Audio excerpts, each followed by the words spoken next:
प्रदेश दंगों का प्रदेश माना जाता था। अगर किया है समाजवादियों ने, तो मैं समझता हूं इस चुनाव में आप हमारी गरीबों की रानी को वोटों की रानी बना देना। दलितों, पिछड़ों व अल्पसंख्यक समाज के लोगों की भी हालत यहाँ हर स्तर पर काफी ज्यादा खराब व दयनीय ही बनी रही है। विगत 4-4.25 वर्ष के दौरान जो परिवर्तन देखने को मिला है, इसके पीछे प्रेरणा माननीय गृह मंत्री जी की है।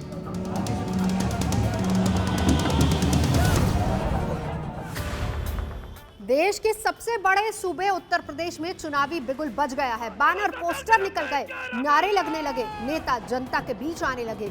सबके अपने अपने दावे, सबके अपने अपने सपने।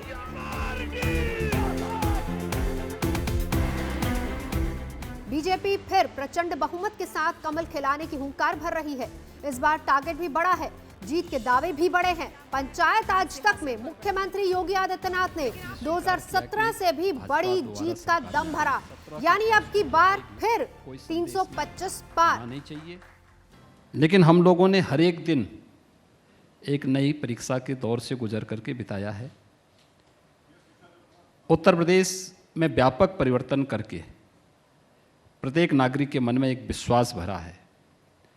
ये विश्वास जो आदरणीय प्रधानमंत्री जी के नेतृत्व में देश के अंदर भरा गया है और प्रत्येक नागरिक तक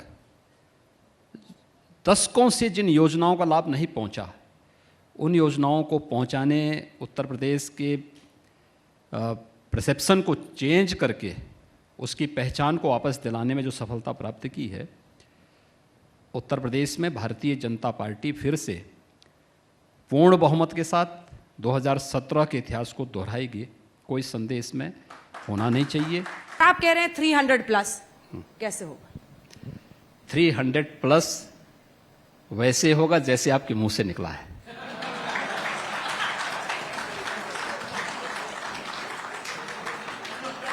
सर मेरे मुंह से तो बेरोजगारी भी निकला है। मैं क्या कह रहा हूं ना, मैं उस पर भी आ रहा हूं। अभी ऐसे निकलेगा क्योंकि मां सरस्वती हर जगह नहीं विराजमान होती है।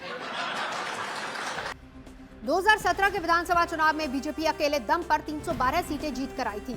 सहयोगियों के साथ सीटों की संख्या 325 तक पहुंच गई। इस बार लक्ष्य बड़ा है तो चुनौती भी बड़ी है और तैयारी भी। हमेशा चुनावी मोड में रहने वाली बीजेपी ने यूपी चुनाव की तैयारी काफी पहले ही शुरू कर दी। चेहरे की उलझन खत्म हो गई। पार्टी ने ऐलान कर दिया कि योगी के नेतृत्व में ही चुनाव वैतरणी पार लगेगी। इसके बाद तो सीएम योगी पूरे फॉर्म में है। विकास के नए नए दावे किए जा रहे हैं। यूपी नंबर 1 का लेखा जोखा दिखा रहे हैं। कोरोना काल में कमाल करने की ताल ठोक रहे हैं। कानून व्यवस्था टिप टॉप करने का दम भर रहे हैं। हम महामारी को फेस कर रहे थे, किसी सामान्य फ्लू को नहीं। एक और मैं इस चीज का अंदाजा तब भी लगा सकता हूं जब उन परिस्थितियों को फेस करते करते मेरा पूरी टीम इन्फेक्ट हो गई थी। मेरा पूरा कार्यालय इसकी चपेट में आ गया था। हमारे चीफ सेक्रेटरी, हमारे डीजीपी, ये सब इसकी चपेट में आ गए थे। उन परिस्थितियों में भी हम लोगों ने अपने दायित्वों को विस्मृत नहीं किया। हम अपने आप को हॉस्पिटलाइज नहीं किए। तब भी, उस दौरान भी मैं भी और मेरी पूरी टीम वर्चुअली जनता से जुड़ी रही और हम लोगों ने एक एक चीज की मैं तब भी समीक्षा लेता था। देखिए, प्रदेश में 24 करोड़ जनता के सुरक्षा सम्मान के लिए कानून का राज कैसे स्थापित होगा, ये एजेंसियां तय करेंगी और उसके अनुसार ही उसको आगे बढ़ाएंगे भी। क्या निर्देश है आपका उनको? गाड़ी पलटती जाए? देखिए, एक्सीडेंट हो सकता है, इसमें कौन दो राय है। यूपी में फिर से परचम लहराने के लिए बीजेपी हर दांव चल रही है, जिससे वोटों में इजाफा हो। फिर चाहे वो जातीय समीकरणों को अपने पक्ष में करने की बात हो या फिर गरीबों को साधना। भव्य राम मंदिर के दांव और जनसंख्या कानून के शगुफे से भी बीजेपी धर्म काट चल रही है। रामलला का भव्य मंदिर देश की सर्वोच्च अदालत के फैसले से बन रहा है। यह मोदी हैं इसलिए मुमकिन हुआ है। और फायदा नुकसान या जो हमारे विपक्षी हैं, हम आप ही के कई मंचों पे हमने देखा है, विपक्ष का कोई नेता आता था, बैठता था कि भाजपा वाले कहते हैं रामलला हम आएंगे, मंदिर वहीं बनाएंगे, तारीख नहीं बताएंगे।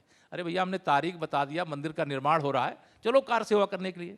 लेकिन अब वो नहीं बोलेंगे क्योंकि रामलला का भव्य मंदिर या रामलला का मंदिर नहीं, इस राष्ट्र की एकता का मंदिर निर्माण हो रहा है। ब्राह्मण का मतलब ये नहीं होता कि जिस प्रकार से लोग उसको दुष्प्रचारित करने का षड्यंत्र रच रहे हैं, जिन्होंने कहा कि एक तो नेता का विपक्ष के नाम यहाँ नहीं लेना चाहते, कहा ब्राह्मणों की चुटैया काट लो, इस प्रकार के नारे जो लोग लगाते थे, और वो आज क्या समझते हैं ब्राह्मण दिग्भ्रमित हो जाएगा। ब्राह्मण नाराज हैं बीजेपी से। ब्राह्मण राह दिखाने वाला है, ब्राह्मण दूसरों को राह दिखाता है, दूसरों से भ्रमित नहीं हुआ करता। ब्राह्मण बड़ा बुद्धिजीवी वर्ग है और वो दूसरों को राह दिखाने वाला है।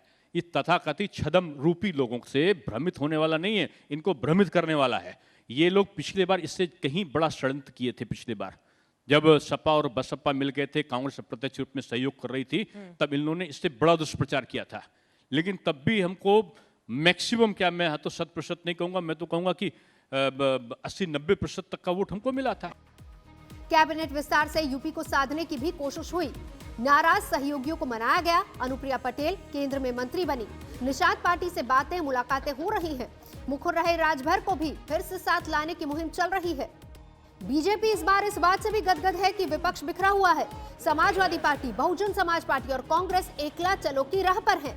बीजेपी को लग रहा है कि विपक्ष के अलग थलग रहने से वोटों का बिखराव होगा और बीजेपी का ग्राफ ऊपर उठेगा। आज तक ब्यूरो।